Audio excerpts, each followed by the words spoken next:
ஆம் ஆத்மி கட்சியின் தமிழக ஒருங்கிணைப்பாளர் கிறிஸ்டினா சாமி மீது முறைகேடு செய்வதாக எதிர்த்தரப்பினர் கடும் குற்றச்சாட்டுகளை தெரிவித்துள்ளனர். ஆம் ஆத்மி கட்சியின் நிர்வாகிகளில் ஒரு பிரிவினர் அக்கட்சியின் சென்னை அலுவலகத்தில் சனிக்கிழமை அன்று செய்தியாளர்களை சந்தித்தனர்.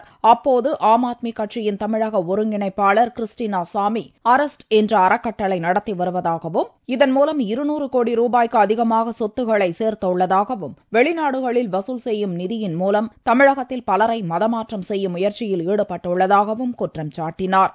திருமதி கிருஷ்ணா சாமி மீது நாங்கள் அளித்த குற்றச்சாட்டுகள் இதிலே குறிப்பிட்டுள்ளபடி அரசு நிறுவனத்திற்கு தன்னுடைய பதவியை எவ்வளவு தவறாக பயன்படுத்தி நிதி வசூல் வேலையில் இறங்கியிருக்கிறார் என்பதை பற்றியும் இந்த கட்சியிலே ஒரு நான் டிரான்ஸ்பரன்சி அக்கவுண்ட்ஸ் மெயின்டைன் பண்ணாதது இது போன்ற பல்வேறு விஷயங்களை நாங்கள் ஏற்கனவே கட்சி தலைமைக்கு கொடுத்திருக்கின்றோம். விரைவிலே ஒரு 2 நபர்கள் கொண்ட கமிட்டியை அவர்கள் அனுப்புவதாக சொல்லியிருக்கிறார்கள். திருமதி கிருஷ்ணாசாமி நடத்துகின்ற அரசு நிறுவனத்தின் மீது சிபிஐ என்கொயரி வேண்டும்.